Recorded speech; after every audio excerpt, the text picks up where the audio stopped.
In this video, we're going to begin discussing lines, and we're particularly going to focus on intercepts and slopes.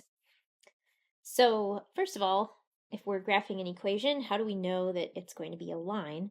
A linear equation, linear coming from the word line, will always look like this, or it might be in a different form, but the key thing is that the variables, x and y, are both raised to the first power. We don't see any exponents higher than 1 on either of the variables. That's what makes it a linear equation. And so the graph is a line. And there's two key points on the line that are going to be of particular interest to us. So one point is the point where the graph crosses the y-axis. And so we call that the y-intercept.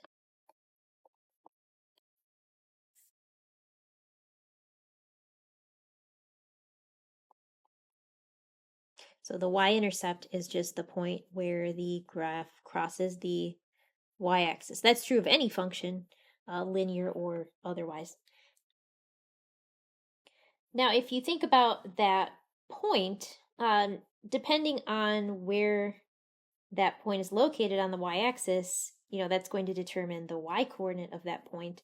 But we already can determine the x-coordinate of that point, because in order to plot that point, starting at the origin, we would not go left or right. Right? We're going to go straight up, or if the y-intercept was below the origin, we would go straight down. But if the point is on the y-axis, we have not moved to the left or right of the origin. So the x-coordinate is 0. So for example, this might be the point 0, 4 or 0, 10, depending on what that y value is. But the x-coordinate is always 0 because we're on the y-axis. Similarly, this point right here, where the graph crosses the x-axis, is called the x-intercept.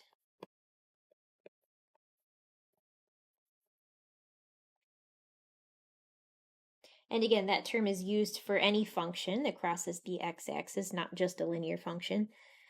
And that point, since it's on the x-axis, is always going to have a certain y-coordinate.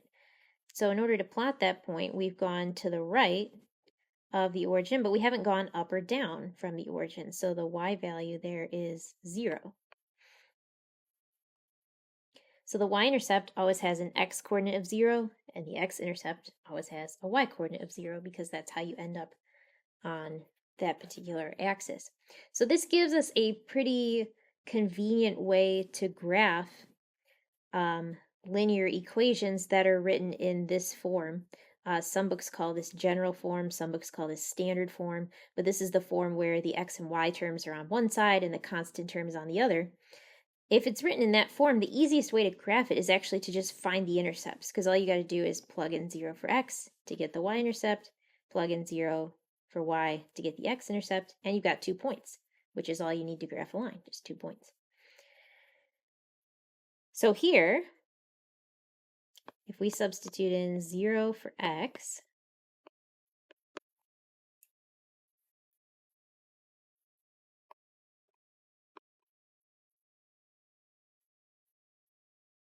then it turns out that y is 4. So we substituted 0 for x, we got a y value of 4. So this is telling us a point on the line, right? We chose the x value of 0, and then that gave an output of 4. So the point 0, 4 is on this line, and since that is on the y-axis, that is our y-intercept.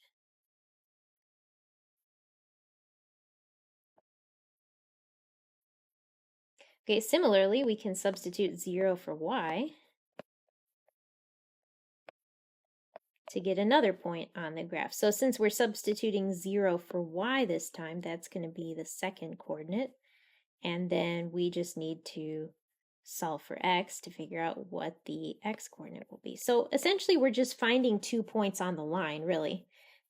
You could graph the line by finding any 2 points on the line, but the intercepts are so easy because once you substitute 0 in for one of the variables, that term just drops out. It makes the equation pretty simple to solve from there. So the x-intercept is the point 0, or sorry, 2, 0. Because when we substituted 0 for y, we got 2 for x. Not only is finding the intercepts, not only are the intercepts two of the easier points to find using the equation, but they also might be of special interest if this was an application problem. So if it was a word problem, that y-intercept or x-intercept might have some specific meaning, and we probably would want to know exactly where those points were when we were drawing our graph. So that's the other purpose in using the intercepts to graph a line. Okay, let's talk about this other concept related to lines called slope. So slope is kind of a way of measuring steepness, is what I like to say. Or slope measures steepness.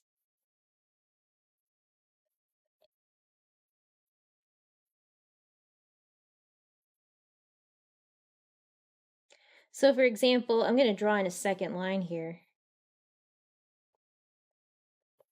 The red line is more steep than the blue line because it's rising faster. Like if you trace each line with your finger from left to right, the red one is rising faster. So that's a steeper line. So the slope measures steepness. So that red line is going to have a greater slope than the blue line. So to measure that steepness, basically what we're doing is we're finding a ratio of the vertical change to the horizontal change.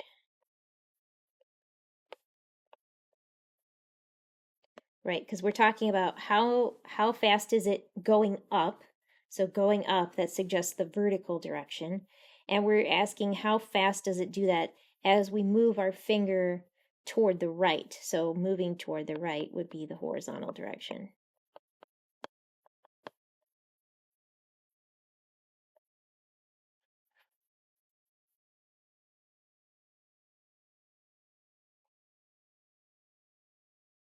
So basically, if I start at this point here, and then I trace my finger over to this point here, I'm looking at, okay, how far did I move in the vertical direction, right? What's this distance? And then how far did I move in the horizontal direction, which would be this distance.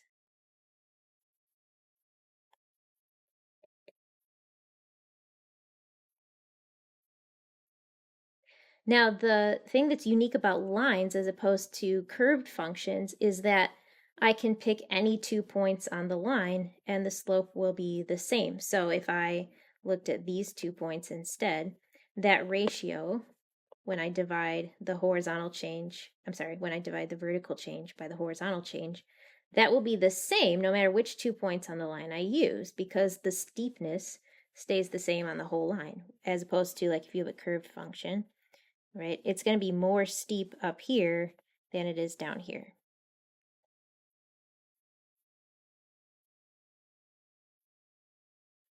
So how do we calculate that horizontal and vertical change? Or some people will say for the vertical change, change in y, because usually we use y as our vertical variable. And for the horizontal change, we might say change in x. So these are distances. So the vertical distance here, right, is going to come from subtracting the two y values.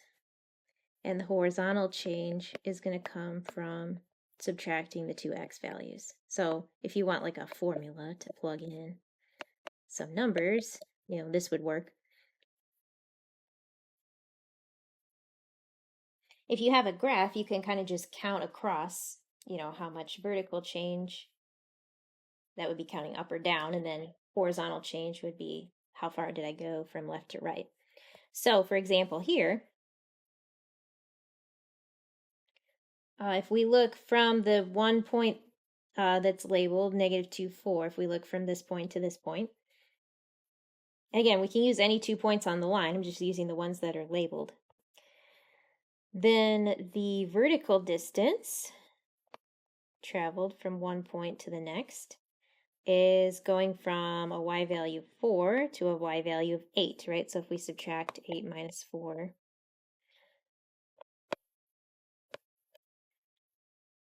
that's 4. We're going up from left to right, so the slope should be positive. So that's why I did 8 minus 4 instead of 4 minus 8.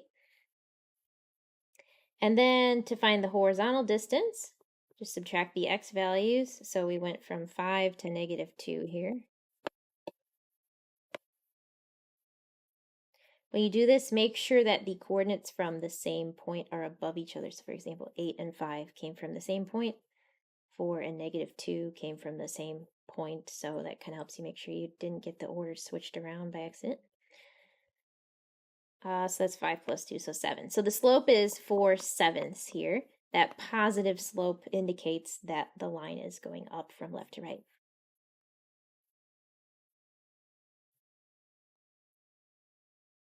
Okay, here the line is going down from left to right. So when we subtract our y values, we should get a negative because we're going down. So this time we're going from a y value of 8 to a y value of 3. 3 was about right there.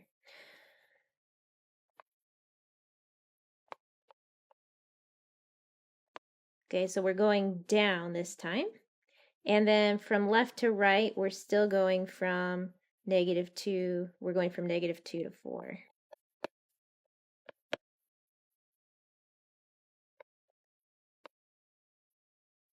So -5/6.